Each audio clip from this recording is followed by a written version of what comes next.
ಇಂದಿನ ದಿನಾಂಕ ಜನವರಿ 7.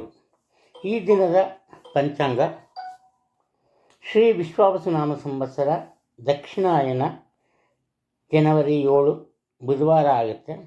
ಚೌತಿ ಬೆಳಗ್ಗೆ 10:29 ಇದೆ. ಆನಂತರ ಪಂಚಮಿ ಬರುತ್ತೆ. ಮಖ ನಕ್ಷತ್ರ ಮಧ್ಯಾಹ್ನ 4:50 ಇದೆ. ಆನಂತರ ಪುಬ್ಬ ನಕ್ಷತ್ರ ಆರಂಭ ಆಗುತ್ತೆ. ಈ ದಿನ 6 ಯೋಗ ಬಾಲವ ಕರ್ಣ ಇದೆ.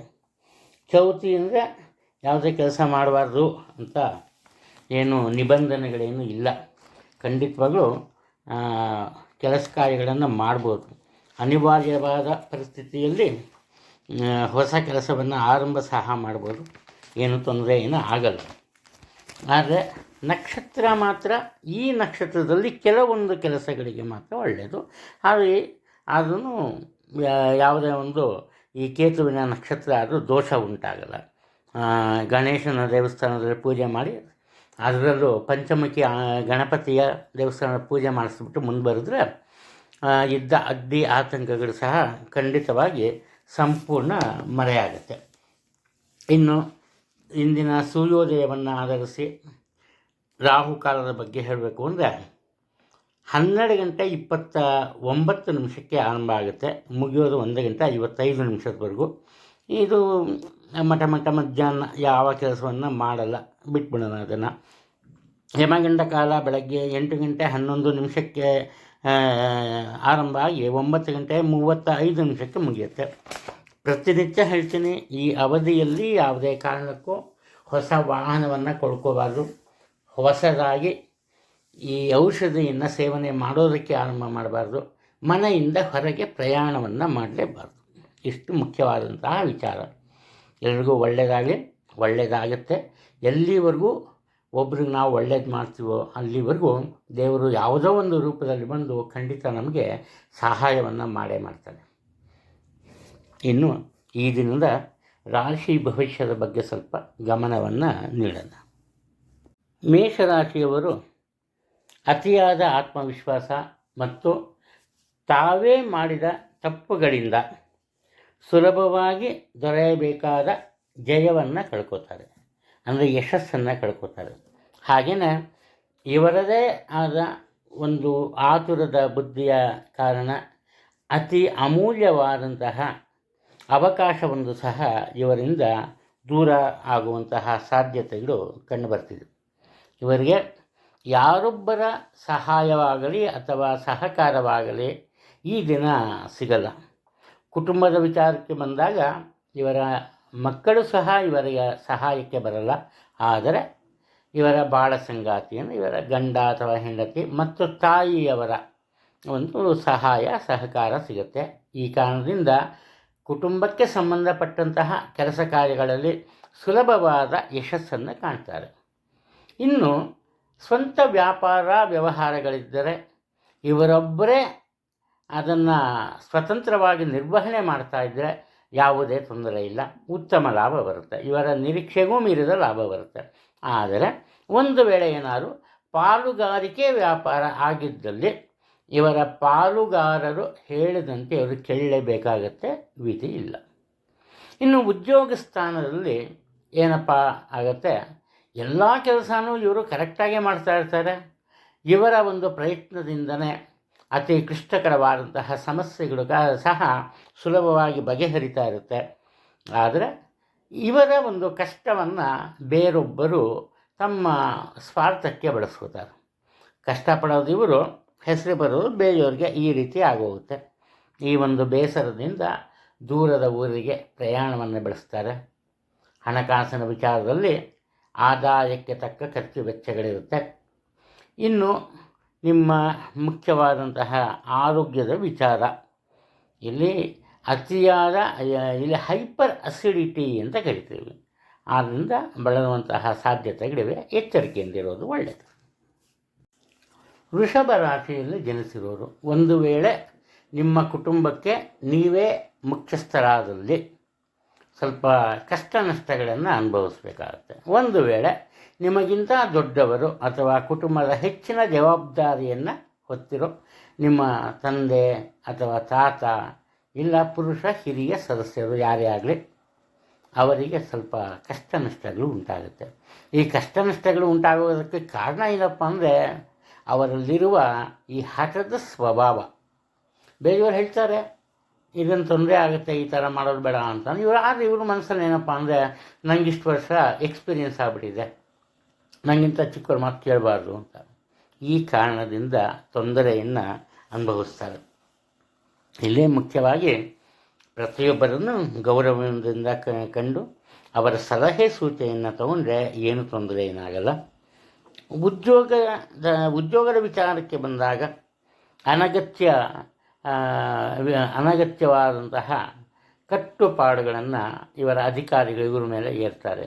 ಇವರೇ ಒಂದು ರೀತಿ ಟಾರ್ಗೆಟ್ ಆಗ್ತಾರೆ. ಆದ್ದರಿಂದ ಇವರ ಮನಸ್ಸಿಗೆ ಕುಟುಂಬದ ಒಳಗಾಗಲಿ ಅಥವಾ ಕುಟುಂಬದ ಹೊರಗಾಗಲಿ ಯಾವುದೇ ರೀತಿಯ ನಂಬಿಕೆ ಅನ್ನೋದು ಇರಲ್ಲ. ಸ್ವತಂತ್ರವಾಗಿ ಮಾಡುವಂತಹ ಕೆಲಸ ಬೇರೆ, ಬೇರೆಯವರನ್ನು ನಂಬಿ ಮಾಡುವಂತಹ ಕೆಲಸ ಬೇರೆ. ಇವರು ಬೇರೆಯವರಿಗೆ ಸಹಾಯ ಮಾಡುವುದೇ ಹೊರತು ಯಾರೂ ಇವರಿಗೆ ಸಹಾಯ ಮಾಡೋದಕ್ಕೆ ಬರಲ್ಲ. ಅದು ಇನ್ನು ಹಣಕಾಸಿನ ವಿಚಾರಕ್ಕೆ ಬಂದಾಗ ಉತ್ತಮ ಆದಾಯ ಇರುತ್ತೆ, ವರಮಾನ ಇರುತ್ತೆ. ಆದರೆ ಈ ಖರ್ಚು ವೆಚ್ಚದ ವಿಚಾರಕ್ಕೆ ಬಂದಾಗ ಅನಗತ್ಯವಾದ ವಿಚಾರಗಳಿಗೆ ಆಗಿ ಹಣವನ್ನು ಖರ್ಚನ್ನು ಮಾಡ್ತೀರಿ. ಇದರಿಂದ ನಿಮ್ಮದೇ ತಪ್ಪಿಗೆ ನೀವೇ ಕಷ್ಟಪಡಬೇಕಾಗತ್ತೆ. ಎಚ್ಚರಿಕೆಯಲ್ಲಿ ಹಣದ ತೊಂದರೆ ಏನಿರಲ್ಲ, ಅದು ನಿಮ್ಮ ಬುದ್ಧಿವಂತಿಕೆಯನ್ನು ಅವಲಂಬಿಸಿರುತ್ತಷ್ಟೇ. ಆರೋಗ್ಯದ ವಿಚಾರದಲ್ಲಿ ಯೋಚನೆ ಮಾಡಬೇಡಿ, ಉತ್ತಮ ಆರೋಗ್ಯ ನಿಮಗೆ. ಮಿಥುನ ರಾಶಿಯಲ್ಲಿ ಜನಿಸಿದವರು ತಮ್ಮ ಸ್ವಂತ ವ್ಯಾಪಾರ ವ್ಯವಹಾರಗಳಲ್ಲಿ ಸ್ವತಂತ್ರವಾಗಿ ಯಾವುದಾದರೊಂದು ಈ ಉದ್ದಿಮೆ ಅಥವಾ ಕಚೇರಿಯನ್ನು ನಿರ್ವಹಿಸ್ತಾ ಇದ್ದರೆ ಅದರಲ್ಲಿ ಅಲ್ಪ ಪ್ರಮಾಣದ ಕಷ್ಟಕ್ಕೆ ಅಥವಾ ತೊಂದರೆಗೆ ಒಳಗಾಗ್ತಾರೆ. ತಪ್ಪು ಇವರು ಮಾಡ್ತಾರೋ ಬಿಡ್ತಾರೋ ಅದು ಬೇರೆ ವಿಚಾರ. ಒಟ್ಟಾರೆ ಯಾರೇ ತಪ್ಪು ಮಾಡಿದರೂ ಕೂಡ ಇವರು ಅದಕ್ಕೆ ಒಂದು ರೀತಿ ಬಲಿಯಾಗ್ತಾರೆ. ಆದ್ದರಿಂದ ಕೇವಲ ನೀವು ನಿಮ್ಮ ಮೇಲೆ ಒಂದು ನಿಯಂತ್ರಣವನ್ನು ಸಾಧಿಸೋದಲ್ಲ, ಬೇರೆಯವರ ಮೇಲೆ ಒಂದು ಕಣ್ಗಾವಲನ್ನು ಇಟ್ಟಿರಬೇಕು. ಬೇರೆಯವರ ತಪ್ಪುಗಳು ಸಹ ನಿಮ್ಮನ್ನು ಬಾಧಿಸುವಂತಹ ಸಾಧ್ಯತೆ ಇದೆ. ಇಲ್ಲೇನಾಗುತ್ತೆ, ಈ ಪಾಲುಗಾರಿಕೆಯ ವ್ಯಾಪಾರ ವ್ಯವಹಾರದಲ್ಲಿ ಅದರಲ್ಲೂ ಚಿಕ್ಕಪ್ಪ ಅಥವಾ ಚಿಕ್ಕಪ್ಪನ ಮಕ್ಕಳು, ದೊಡ್ಡಪ್ಪನ ಮಕ್ಕಳು ಇಂಥವ್ರ ಜೊತೆ ಪಾಲುಗಾರಿಕೆಯ ವ್ಯಾಪಾರ ವ್ಯವಹಾರಗಳನ್ನು ಮಾಡ್ತಾಯಿದ್ರೆ ಅದರ ಬಗ್ಗೆ ಸ್ವಲ್ಪ ಗಮನವನ್ನು ತಗೋಬೇಕು. ಕಾರಣ ಏನಪ್ಪ ಅಂದರೆ ಇಲ್ಲಿ ನಿಮ್ಮ ಗಮನಕ್ಕೆ ತರದೆ ಅವರು ಯಾರ್ಯಾರಿಗೆ ಎಷ್ಟೆಷ್ಟು ಬೇಕೋ ಅಷ್ಟು ಅನುಕೂಲ ಮಾಡ್ಕೊಬಿಡ್ತಾರೆ. ಎಚ್ಚರಿಕೆಯಲ್ಲಿ. ಆನಂತರ ವಿದ್ಯಾರ್ಥಿಗಳು ತಮ್ಮ ಬುದ್ಧಿವಂತಿಕೆಯ ಪ್ರಭಾವದಿಂದ ಹಲವು ಪಠ್ಯೇತರ ಚಟುವಟಿಕೆಗಳಲ್ಲಿ ಯಶಸ್ಸನ್ನು ಗಳಿಸ್ತಾರೆ.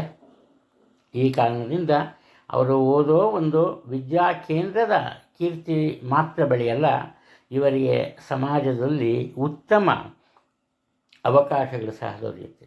ಒಟ್ಟಾರೆ ಇವರಿಗೆ ಹಣಕಾಸಿನ ತೊಂದರೆ ಅನ್ನೋದು ಏನೂ ಇಲ್ಲ. ಆದರೆ ಇರೋ ಹಣವನ್ನು ಸರಿಯಾದ ರೀತಿಯಲ್ಲಿ ಬಳಸ್ಕೋಬೇಕಾಗತ್ತೆ. ಆರೋಗ್ಯದ ವಿಚಾರಕ್ಕೆ ಬಂದಾಗ ನಿಮ್ಮದೇ ಆದ ತಪ್ಪು. ಯಾರೋ ಹೇಳ್ತಾರೆ ಇಲ್ಲಿ ಈ ಹೋಟ್ಲಿಗೆ ಹೋಗೋಣಪ್ಪ ಚೆನ್ನಾಗಿಲ್ಲ ಇಲ್ಲಿ ಅಂತ, ನೀವು ಪರ್ಟಿಕ್ಯುಲರ್ ಆಗಿ ಅಲ್ಲಿಗೆ ಹೋಗೋದು. ಈ ಥರ ಅದರಲ್ಲೂ ಆಹಾರದ ವಿಚಾರದಲ್ಲಿ ಹಠಕ್ಕೆ ಕಟ್ಟು ಬಿದ್ದರೆ ಮಾತ್ರ ತೊಂದರೆಯನ್ನು ಅನುಭವಿಸ್ತೀರಿ. ಆದ್ದರಿಂದ ಎಚ್ಚರಿಕೆಯಿಂದ ಇರಿ. ಕಟಕ ರಾಶಿಯಲ್ಲಿ ಜನಿಸಿರೋರು ಇವರ ತಪ್ಪಿಗಾಗಿ ಕೆಲವೊಮ್ಮೆ ದಂಡ ತೆರಬೇಕಾಗುತ್ತೆ. ಅಂದರೆ ಮುಖ್ಯವಾಗಿ ಹಣಕಾಸಿನ ವಿಚಾರದಲ್ಲಿ ಇವರೇ ಮಾಡಿದ ತಪ್ಪು ಅಧಿಕವಾದಂತಹ ಖರ್ಚು ವೆಚ್ಚಗಳಿಗೆ ದಾರಿ ಮಾಡಿಕೊಡುತ್ತೆ. ಇವರ ತಪ್ಪಾದರೆ ಸರಿ. ಈ ಕುಟುಂಬದಲ್ಲಿ ಏನಪ್ಪ ಆಗುತ್ತೆ ಅಂದರೆ ಬೇರೆ ಯಾರೇ ಒಂದು ತಪ್ಪು ಹೆಜ್ಜೆಯನ್ನಿಟ್ಟು ತಪ್ಪು ನಿರ್ಣಯವನ್ನು ತಗೊಂಡ್ರೂ ಕೂಡ ಅದರ ಒಂದು ಫಲಿತಾಂಶ, ಅದರ ಪ್ರಭಾವ ಇವ್ರ ಮೇಲೆ ಬೀಳುತ್ತೆ. ಈ ಕಾರಣದಿಂದ ಇವರ ಮನಸ್ಸಿಗೆ ಒಂದು ರೀತಿಯ ಬೇಸರ ಇರುತ್ತೆ. ಮನೆಯಲ್ಲಿ ಒಂದು ಒಳ್ಳೆಯ ಅಥವಾ ಉತ್ತಮವಾದಂತಹ ವಾತಾವರಣ ಇರಲ್ಲ, ಯಾರ ಮೇಲೂ ದ್ವೇಷ ಇರಲ್ಲ, ಯಾರ ಜೊತೆಯೂ ಜಗಳ ಕಾಯಲ್ಲ. ಆದರೆ ಒಂದು ರೀತಿ ಶಾಂತಿ, ಅತಿಯಾದ ಶಾಂತಿ. ಅಂದರೆ ಒಂದು 2-3 ಜನ ಒಬ್ರ ಮುಖ ನೋಡಿದ್ರೆ ಒಬ್ರಿಗಾಗಲ್ಲ ಅಂತ ಕೂಡಿಸ್ಬಿಟ್ರೆ ಒಬ್ರನ್ನೊಬ್ರು ಮಾತಾಡಿಸ್ದಿರ ಹೇಗೆ ಆ ವೇಳೆಯನ್ನು ಕಳೀತಾರೋ ಆ ರೀತಿ ಯಾರನ್ನೂ ಮಾತಾಡ್ಸಲ್ಲ, ತಾವಾಯಿತು ತಮ್ಮ ಕೆಲಸ ಆಯಿತು, ಆ ಒಂದು ಭಾವನೆಯಲ್ಲಿ ದಿನವನ್ನು ಕಳೆದುಬಿಡ್ತಾರೆ. ಅದು ಹಾಗಾದರೆ ಈ ಉದ್ಯೋಗ ಕ್ಷೇತ್ರದಲ್ಲಿ ಏನಾಗುತ್ತೆ ಅಂದರೆ, ಉದ್ಯೋಗ ಕ್ಷೇತ್ರದಲ್ಲಿ ಇವರಿಗೆ ಪಟ್ಟ ವಿಚಾರ ಅಲ್ದಿರ ಬೇರೆ ವಿಚಾರಕ್ಕೂ ಹಿರಿಯ ಅಧಿಕಾರಿಗಳು ಮತ್ತು ಸಹೋದ್ಯೋಗಿಗಳು ಇವರನ್ನು ಒಂದು ರೀತಿ ದೂರ್ತಾರೆ. ಅಂದರೆ ಒಂದು ರೀತಿ ತಪ್ಪಿತಸ್ಥರನ್ನಾಗಿ ಮಾಡ್ತಾರೆ. ಈ ಕಾರಣದಿಂದ ಇವರಿಗೆ ಈ ಮನಸ್ಸಿಗೆ ಒಂದು ರೀತಿ ಶಾಂತಿ ನೆಮ್ಮದಿ ಇರಲ್ಲ. ಆ ಕಾರಣದಿಂದ ಉದ್ಯೋಗವನ್ನು ಬದಲಾಯಿಸುವಂತಹ ನಿರ್ಧಾರಕ್ಕೆ ಬರ್ತಾರೆ. ಉದ್ಯೋಗವನ್ನು ಬದಲಿಸೋದಕ್ಕೆ ಸಾಧ್ಯವೂ ಆಗುತ್ತೆ. ತಾಯಿಯ ಕಡೆಯಿಂದ ಅಥವಾ ತಾಯಿಯ ಸಂಬಂಧಿಕರಿಂದ ಇವರಿಗೆ ಸಹಾಯವಾಗುತ್ತೆ. ಹಣಕಾಸಿನ ವಿಚಾರ ಆಗ್ಬೋದು, ಯಾವುದೇ ಆಗ್ಬೋದು. ಇನ್ನು ಆರೋಗ್ಯದಲ್ಲಿ ಸಹ ಯಾವುದೇ ರೀತಿಯ ತೊಂದರೆ ಕಂಡುಬರಲ್ಲ. ಸಿಂಹ ರಾಶಿಯಲ್ಲಿ ಹುಟ್ಟಿರೋರು ಇವರು ಕೇವಲ ಕುಟುಂಬದ ಜನರ ಜೊತೆಯಲ್ಲ, ಅಥವಾ ತಮ್ಮ ಹೆಂಡತಿ ಅಥವಾ ಗಂಡ ಮಕ್ಕಳು ಇಂಥವ್ರ ಜೊತೆ ಅಲ್ಲ, ಇನ್ನು ಉದ್ಯೋಗದಲ್ಲಿದ್ದಾಗ ಸಹೋದ್ಯೋಗಿಗಳ ಜೊತೆ ಇಲ್ಲ, ಪ್ರತಿಯೊಬ್ಬರ ಜೊತೆಯಲ್ಲೂ ಪ್ರೀತಿ ವಿಶ್ವಾಸದಿಂದ ಒಳ್ಳೆಯ ಸ್ನೇಹಿತರಂತೆ ಇರ್ತಾರೆ. ಅಂದರೆ ಇವರಿದ್ದ ಕಡೆ ಈ ಸ್ನೇಹಮಯ ವಾತಾವರಣ ಸೃಷ್ಟಿಯಾಗುತ್ತೆ. ಅದು ಮುಖ್ಯವಾದಂತಹ ವಿಚಾರ. ಈ ಕಾರಣದಿಂದ ಇವರಿಗೆ ಕೇವಲ ಕುಟುಂಬದಲ್ಲಿ ಮಾತ್ರ ಅಲ್ಲದೆ ಈ ಸಮಾಜದಲ್ಲಿ ಮತ್ತು ಉದ್ಯೋಗ ಸ್ಥಾನದಲ್ಲಿ ಸಹ ಉನ್ನತ ಮಟ್ಟದ ಗೌರವ ಸ್ಥಾನ ಪ್ರತಿಷ್ಠೆ ಲಭಿಸುತ್ತೆ. ಇವರ ಮನಸ್ಸು ಸದಾಕಾಲ ಹುಮ್ಮಸ್ಸಿನಿಂದ ಸಂತೋಷದಿಂದ ಕೂಡಿರುತ್ತೆ. ಇದಕ್ಕೆ ಕಾರಣ ಏನಪ್ಪ ಅಂದರೆ, ಇವರಲ್ಲಿರೋ ಆ ಕ್ರೀಡಾ ಸ್ಫೂರ್ತಿ. ಒಳ್ಳೆಯದಾಗಲಿ ಖುಷಿಯಿಂದ ತಗೋತಾರೆ, ಏನಾದರೂ ಪ್ರಾಬ್ಲಮ್ ಆಗಲಿ, ತೊಂದರೆಗಳಾಗ್ಬಿಡಲಿ, ಅದನ್ನು ಖುಷಿಯಿಂದಾನೇ ತಗೋತಾರೆ. ಈ ಕಾರಣದಿಂದ ಇವರಿಗೆ ಬೇಸರ ಅನ್ನೋದಿರಲ್ಲ, ಇವರಿಗೆ ಸೋಲು ಅನ್ನೋದಿರಲ್ಲ. ಎಲ್ಲ ರೀತಿಯಲ್ಲೂ ಒಂದು ರೀತಿ ಯಶಸ್ಸನ್ನು ಕಾಣ್ತಾನೆ ಹೋಗ್ತಾರೆ. ಅದು ಇವರ ವಿಶೇಷತೆ. ಇನ್ನು ಕುಟುಂಬದಲ್ಲಿ ಇವರಲ್ಲದೆ ಯಾವುದೇ ಒಂದು ಕೆಲಸ ಕಾರ್ಯಗಳು ನಡೆಯೋದಕ್ಕೆ ಸಾಧ್ಯನೇ ಇಲ್ಲ. ಇನ್ನು ಉದ್ಯೋಗದ ವಿಚಾರಕ್ಕೆ ಬಂದಾಗಲೂ ಅಷ್ಟೇ, ಇವರ ಉನ್ನತ ಅಧಿಕಾರಿಗಳು ಸಹ ಇವರ ಒಂದು ಸಜೆಷನ್ಸ್ ಅಥವಾ ಸಲಹೆ ಏನಿರುತ್ತೆ ಅದನ್ನು ಇವರು ತಗೋತಾರೆ. ಹಾಗೆ ಇವರು ಸಹ ವಯಸ್ಸಿನ ಮಿತಿಯಿಲ್ಲದೆ ಚಿಕ್ಕ ಮಕ್ಕಳಿಗೂ ಸಹ ಅವರಿಗೆ ಬೇಕಾದಂತಹ ವಿಚಾರದಲ್ಲಿ ಉತ್ತಮ ಮಾರ್ಗದರ್ಶನ ನೀಡ್ತಾರೆ. ಅಂದರೆ ಇವರು ಒಟ್ಟಾರೆ ಇವತ್ತು ಎಲ್ಲರಿಗೂ ಬೇಕಾದ ಉನ್ನತ ಮಟ್ಟದ ವ್ಯಕ್ತಿಯಾಗಿ ಬಾಳ್ತಾರೆ. ರಾಜಕೀಯದಲ್ಲಿರೋರಿಗಂತೂ ವಿಶೇಷವಾದಂತಹ ಗೌರವ ಪ್ರತಿಷ್ಠೆ ಈ ದಿನ ದೊರೆಯುತ್ತೆ, ಅದರಲ್ಲಿ ಯಾವುದೇ ಒಂದು ಸಂಶಯ ಇಲ್ಲ. ಹಣಕಾಸಿನ ತೊಂದರೆ ಇಲ್ಲ, ಹಾಗೆಯೇ ಆರೋಗ್ಯದಲ್ಲಿ ಸಹ ಸ್ಥಿರತೆ ಕಂಡುಬರುತ್ತೆ. ಕನ್ಯಾ ರಾಶಿಯಲ್ಲಿ ಜನಿಸಿರೋರು ಇವರು ಒಂದು ರೀತಿ ಇವತ್ತು ತುಂಬ ಬುದ್ಧಿವಂತಿಕೆಯಿಂದ ನಡ್ಕೋತಾರೆ.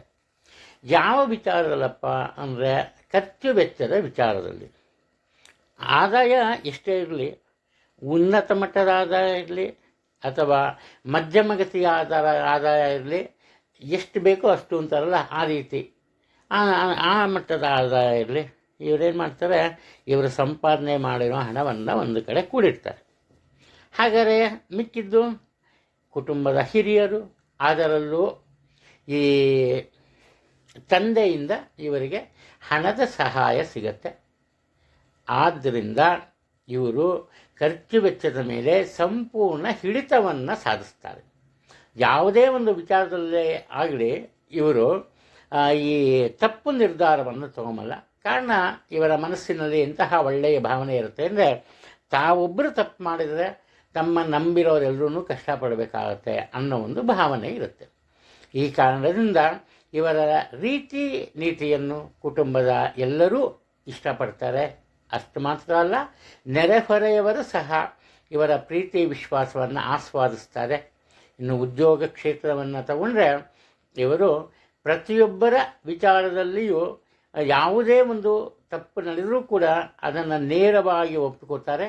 ಹಾಗೆಯೇ ಸೂಕ್ತವಾದಂತಹ ಸಲಹೆಗಳು ಇವರಿಂದ ಬರುತ್ತೆ ಅನಗತ್ಯ ವಾದ ವಿವಾದಗಳು ಎದುರಾದಾಗ. ಒಟ್ಟಾರೆ ಇವರೆಲ್ಲಿರ್ತಾರೋ ಅಲ್ಲಿ ಶಾಂತಿ ನೆಮ್ಮದಿ ಇರುತ್ತೆ. ಅಷ್ಟು ಮಾತ್ರ ಅಲ್ಲ, ಸ್ನೇಹಪೂರ್ಣ ವಾತಾವರಣ ಇರುತ್ತೆ. ಆದ್ದರಿಂದ ಪ್ರತಿಯೊಬ್ಬರು ಇವರ ಸುತ್ತಮುತ್ತನೇ ಇರ್ತಾರೆ. ಜನಾನುರಾಗಿ ವ್ಯಕ್ತಿ.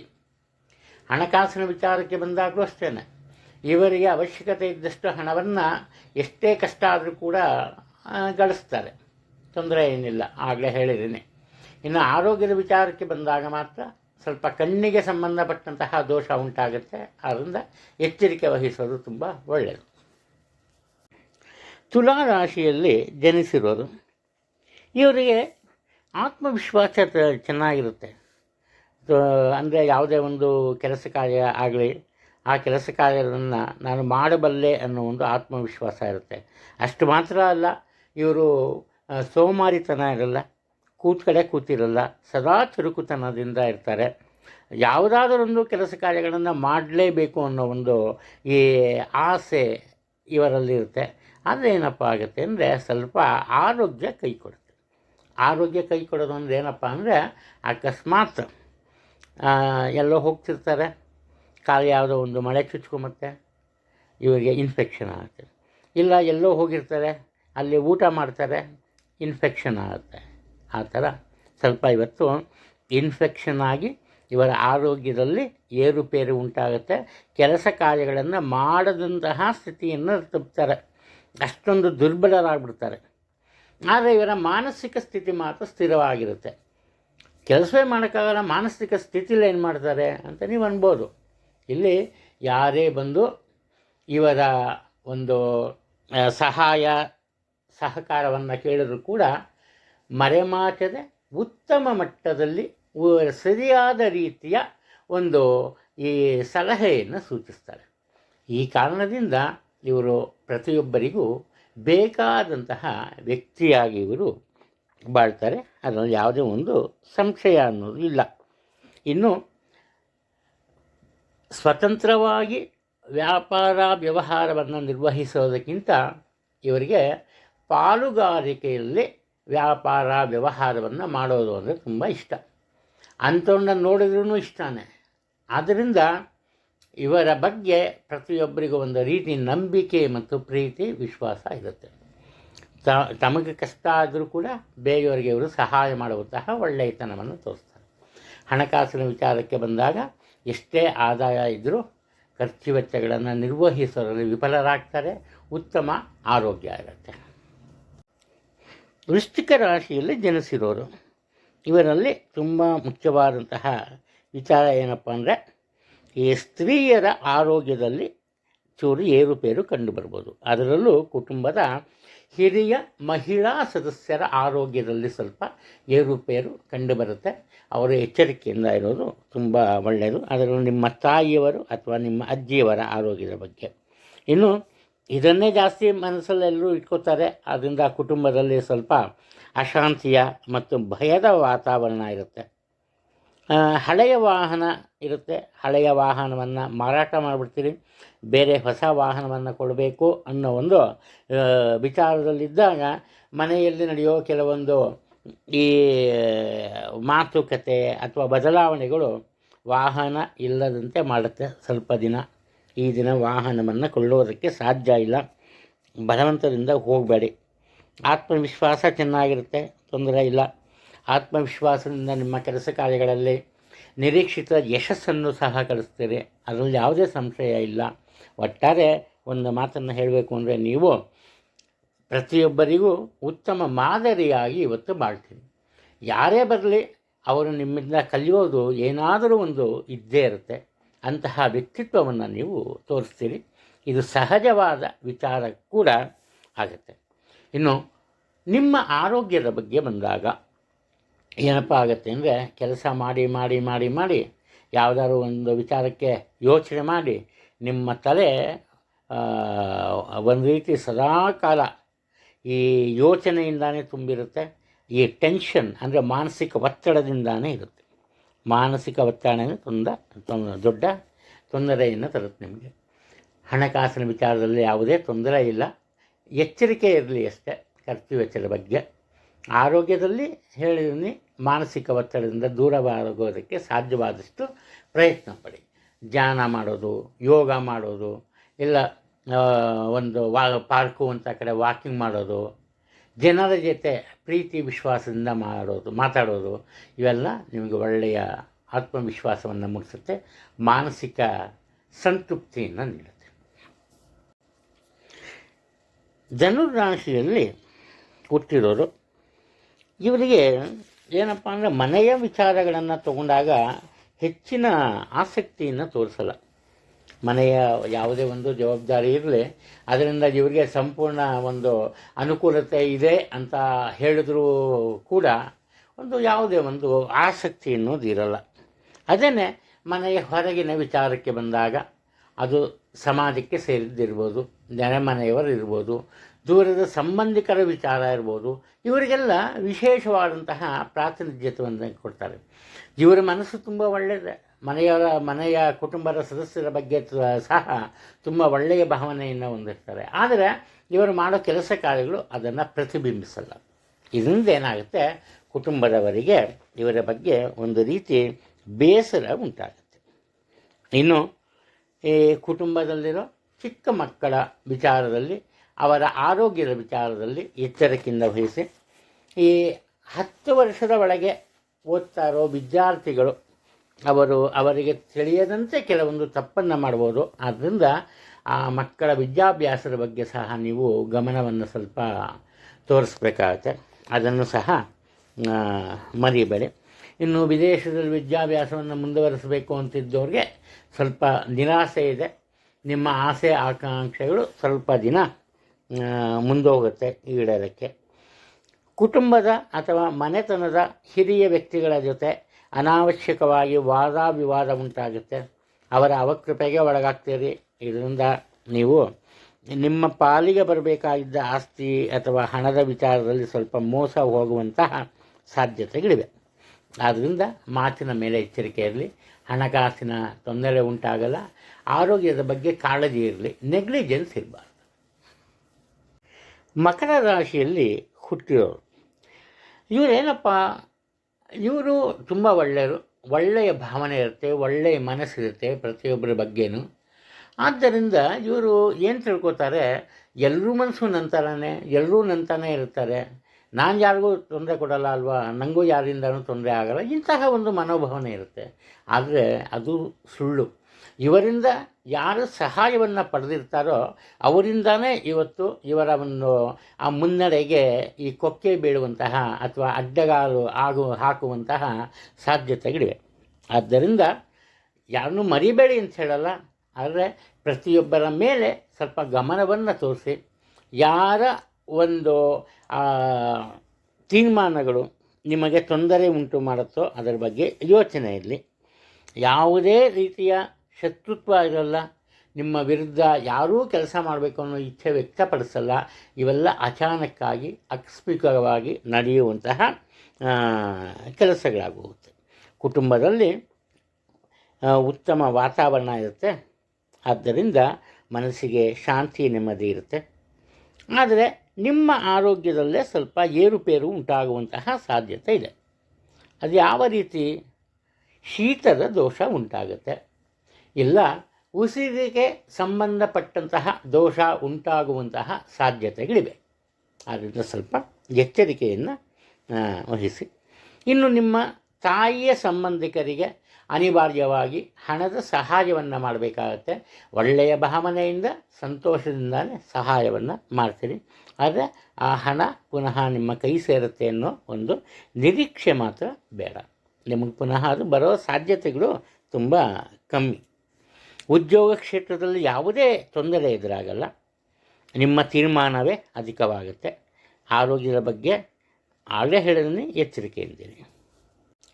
ಕುಂಭರಾಶಿಯಲ್ಲಿ ಹುಟ್ಟಿರೋರು ಕಷ್ಟಪಟ್ಟು ಹಣವನ್ನು ಸಂಪಾದನೆ ಮಾಡ್ತೀರಿ. ಬೇರೆಯವರ ಮೇಲೆ ನೀವು ಅವಲಂಬಿತರಾಗಲ್ಲ. ನಿಮ್ಮ ಸ್ವಂತ ಬುದ್ಧಿ, ಸ್ವಂತ ಪ್ರಯತ್ನ ಮತ್ತು ಸ್ವಂತ ಕೆಲಸ ಕಾರ್ಯಗಳು. ಆದರೆ ಏನಪ್ಪ ಆಗುತ್ತೆ ಅಂದರೆ, ನೀವು ಕಷ್ಟಪಟ್ಟ ಹಣವನ್ನು ಬೇರೆಯವರಿಗೆ ಖರ್ಚು ಮಾಡಬೇಕಾಗಿ ಬರುತ್ತೆ. ಇದಕ್ಕೆ ಕಾರಣ ಏನಪ್ಪ ಅಂದರೆ, ನಿಮಗೆ ತಿಳಿದೆಯೋ ಅಥವಾ ಪರಿಸ್ಥಿತಿಯ ಒತ್ತಡಕ್ಕೆ ಮಣಿದೋ ಏನಪ್ಪ ಮಾಡ್ತೀರಿ ನೀವು ಅಂದರೆ, ಬೇರೆಯವರಿಗೆ ಹಣದ ಸಹಾಯ ಮಾಡುವಂತಹ ವಾಗ್ದಾನವನ್ನು ಮಾಡ್ತೀವಿ. ಅವರು ಗೊತ್ತಿರಲ್ಲ ನಿಮಗೆ ಹಣದ ತೊಂದರೆ ಇದೆ ಅಥವಾ ಹಣದ ಕೊರತೆ ಇದೆ ಅಂತ, ಬಂದು ಕೇಳ್ತಾರೆ, ವಿಧಿ ಇರಲ್ಲ. ಇನ್ನು ಕುಟುಂಬದಲ್ಲಿ ಇರೋ ಪ್ರತಿಯೊಬ್ಬರೂ ತುಂಬ ಪ್ರೀತಿ ವಿಶ್ವಾಸದಿಂದ ಇರ್ತಾರೆ. ನೆಮ್ಮದಿಯಿಂದ ಇರ್ತಾರೆ. ಆದರೆ ಅನಾವಶ್ಯಕವಾಗಿ ಬೇರೆಯವರಿಗೆ ಸಂಬಂಧಪಟ್ಟ ವಿಚಾರಗಳಿಗೆ ಪರಸ್ಪರ ವಾದ ವಿವಾದದಲ್ಲಿ ತೊಡಗ್ತಾರೆ. ಈ ಕಾರಣದಿಂದ ಬೇರೆಯವರ ವಿಚಾರಕ್ಕೆ ಜಗಳವಾಡೋದನ್ನು ಕಮ್ಮಿ ಮಾಡಿ. ಕಾರಣ ಏನಪ್ಪ ಅಂದರೆ, ನೀವು ಜಗಳ ಕಾಯ್ತೀರಿ, ಅವ್ರು ಬಂದು ನಿಮ್ಮ ಜಗಳನ್ನು ಪರಿಹರಿಸಲ್ಲ. ಅದು ಒಂದು ವಿಚಾರ. ಇನ್ನು ಉದ್ಯೋಗ ಕ್ಷೇತ್ರದ ವಿಚಾರಕ್ಕೆ ಬಂದಾಗ ನಿಮ್ಮ ಮನಸ್ಸಿನ ಒಂದು ಆಂತರ್ಯ ಅಂತ ಏನು ಹೇಳ್ತೀವಿ, ಅದು ಯಾರಿಗೂ ತಿಳಿಯಲ್ಲ. ಅದು ಒಳ್ಳೆಯದಾಗಲಿ ಕೆಟ್ಟದ್ದಾಗಲಿ. ಆದರೆ ನೀವು ಒಳ್ಳೆಯ ಮಾತುಗಳನ್ನು ಆಡಿದರೂ ಕೂಡ ಅದನ್ನು ತಪ್ಪಾಗಿ ಗ್ರಹಿಸಿಕೊಳ್ಳುವಂತಹ ಜನರು ಇರ್ತಾರೆ. ಆದ್ದರಿಂದ ಸಾಧ್ಯವಾದಷ್ಟು ನಿಮ್ಮ ಮಾತು ಒಗಟಿನಂತೆ ಇರೋದು ಬೇಡ, ಅದು ಪ್ರತಿಯೊಬ್ಬರಿಗೂ ತಿಳಿಯುವಂತೆ ಸರಳವಾದ ಭಾಷೆಯಲ್ಲಿದ್ದರೆ ನೀವು ಉದ್ಯೋಗ ಕ್ಷೇತ್ರದಲ್ಲಿ ನೆಮ್ಮದಿಯಿಂದ ಇರೋದಕ್ಕೆ ಸಾಧ್ಯ ಆಗುತ್ತೆ. ಹಣಕಾಸಿನ ವಿಚಾರದಲ್ಲಿ ಯಾವುದೇ ತೊಂದರೆ ಇರಲ್ಲ, ನಿರೀಕ್ಷಿತ ಆದಾಯ ಇರುತ್ತೆ. ಆರೋಗ್ಯದ ವಿಚಾರದಲ್ಲಿ ಅನಾವಶ್ಯಕವಾದಂತಹ ಮಾನಸಿಕ ವ್ಯಥೆ ಅಥವಾ ಮಾನಸಿಕ ಚಿಂತೆ ಇರುತ್ತೆ. ರಾಶಿಚಕ್ರದ ಕೊನೆಯ ರಾಶಿ ಅಂದರೆ ಮೀನರಾಶಿ. ಮೀನರಾಶಿ ಇವತ್ತು ಅನಾವಶ್ಯಕವಾಗಿ ಈ ಪ್ರಯೋಜನವೇ ಇಲ್ಲದಂಥ ಕೆಲಸ ಕಾರ್ಯಗಳಲ್ಲಿ ಮುಳುಗ್ತಾರೆ. ಇವ್ರಿಗೆ ಗೊತ್ತಿರುತ್ತೆ ಯಾವುದೋ ಒಂದು ವಿಚಾರದಿಂದ ಏನೂ ಉಪಯೋಗ, ಇವ್ರಿಗೆ ಮಾತ್ರ ಅಲ್ಲ ಯಾರಿಗೂ ಉಪಯೋಗ ಇರಲ್ಲ, ಅದೊಂದು ಅನಿವಾರ್ಯತೆ ಇರುತ್ತೆ. ಅಂತಹ ಕೆಲಸವನ್ನು ಮಾಡಲೇಬೇಕಾಗುತ್ತೆ. ಇವರ ಹಣೆ ಬರ ಏನಪ್ಪ ಅಂದರೆ, ಇವತ್ತು ಈ ಕುಟುಂಬಕ್ಕೆ ಸಂಬಂಧಪಟ್ಟಂತೆ ಪ್ರತಿಯೊಂದು ಜವಾಬ್ದಾರಿಗಳನ್ನು ನಿರ್ವಹಿಸ್ತಾರೆ. ಆ ಜವಾಬ್ದಾರಿಯಿಂದ ಇವರಿಗೆ ಯಾವುದೇ ಉಪಯೋಗ ಇಲ್ಲ. ಲಾಭ ಇಲ್ಲದೆ ಹೋದರೂ ಪರವಾಗಿಲ್ಲ, ಒಂದು ಒಳ್ಳೆಯ ಮಾತು ಸಹ ಅದರಿಂದ ಸಿಗಲ್ಲ. ಇದರಿಂದ ಮನಸ್ಸಿಗೆ ಒಂದು ರೀತಿಯ ಬೇಸರ ಇರುತ್ತೆ. ಕುಟುಂಬದವರ ಜೊತೆ ಜಗಳ ಕಾಯ್ದೆ ಹೋದ್ರೂ ಒಂದು ಒಳ್ಳೆಯ ಭಾವನೆ ಅಂತೂ ಇವತ್ತು ಇರೋದಕ್ಕೆ ಸಾಧ್ಯ ಇಲ್ಲ. ಅದರಿಂದ ಸಾಧ್ಯವಾದಷ್ಟು ಸೋಲು ಗೆಲುವನ್ನು ಒಂದೇ ರೀತಿಯಲ್ಲಿ ಸ್ವೀಕರಿಸೋದು ಒಳ್ಳೆಯದು. ಅಂದರೆ ಕ್ರೀಡಾ ಮನೋಭಾವನೆ ಅಂತ ಹೇಳ್ತೀವಲ್ಲ, ಆ ರೀತಿ ಇದ್ದಷ್ಟು ಒಳ್ಳೆಯದು. ಈಗ ಮನಸ್ಸಿನಲ್ಲಿ ಒಂದು ರೀತಿ ಭಯ ಇರುತ್ತೆ ನಿಮ್ಮ ಆರೋಗ್ಯದ ಬಗ್ಗೆ. ಆರೋಗ್ಯದಲ್ಲಿ ತೊಂದರೆ ಆಗಿಬಿಡುತ್ತೆ, ಏನಾರೋ ಆಗಿಬಿಡುತ್ತೆ, ಇದೇ ರೀತಿ ನಿಮ್ಮ ಮನಸ್ಸಿಗೆ ಬರ್ತಿರುತ್ತೆ. ಅದರಿಂದ ಆತ್ಮವಿಶ್ವಾಸವನ್ನು ನೀವು ಸ್ವಲ್ಪ ಹೆಚ್ಚಿಸಿಕೊಳ್ಳೋದು ತುಂಬ ಒಳ್ಳೆಯದು. ಆಗ ನಿಮ್ಮ ಕೆಲಸ ಕಾರ್ಯಗಳಲ್ಲಿ ನಿರೀಕ್ಷಿಸಿದ ಯಶಸ್ಸನ್ನು ಗಳಿಸೋದಕ್ಕೆ ಸಾಧ್ಯ ಆಗುತ್ತೆ. ಕುಟುಂಬದಲ್ಲಿ ಯಾವುದೇ ಒಂದು ತೊಂದರೆ ಎದುರಾಗಲ್ಲ. ಇನ್ನು ಉದ್ಯೋಗ ಕ್ಷೇತ್ರಕ್ಕೆ ಬಂದಾಗ ಅಪರೂಪ ಅಂದಂತೆ ನೀವು ಸ್ಥಿರವಾದಂತಹ ಒಂದು ತೀರ್ಮಾನಗಳನ್ನು ತೆಗೆದುಕೊಳ್ತೀರಿ. ನೀವು ತೆಗೆದುಕೊಳ್ಳೋ ಈ ತೀರ್ಮಾನಗಳು ಪ್ರತಿಯೊಬ್ಬರಿಗೂ ಇಷ್ಟವಾಗುತ್ತೆ, ಒಂದು ರೀತಿ ದಾರಿದೀಪವಾಗುತ್ತೆ. ಏನಾದರೂ ಸಹಾಯವನ್ನು ಬೇಡಿ ಬಂದಾಗ ಯಾರನ್ನೂ ನೀವು ನಿರಾಶೆಗೊಳಿಸಲ್ಲ. ಆದ್ದರಿಂದ ಉತ್ತಮ ಆದಾಯ ಇದ್ದರೂ ಹಣವನ್ನು ಉಳಿಸೋದಕ್ಕೆ ಸಾಧ್ಯ ಇಲ್ಲ. ಅಷ್ಟು ಮಾತ್ರ ಅಲ್ಲ, ಹಣದ ಕೊರತೆಯನ್ನು ಸಹ ನೀವು ಎದುರಿಸಬೇಕಾಗತ್ತೆ. ಆರೋಗ್ಯದ ಬಗ್ಗೆ ಯಾವುದೇ ರೀತಿಯ ತೊಂದರೆ ಇಲ್ಲ. ಆದರೆ ಏನಪ್ಪ ಅಂದರೆ ಸ್ವಲ್ಪ ನಿದ್ದೆ ಜಾಸ್ತಿ ಇರುತ್ತೆ, ಸೋಮೇರಿತನ ಸ್ವಲ್ಪ ಜಾಸ್ತಿ ಇರುತ್ತೆ.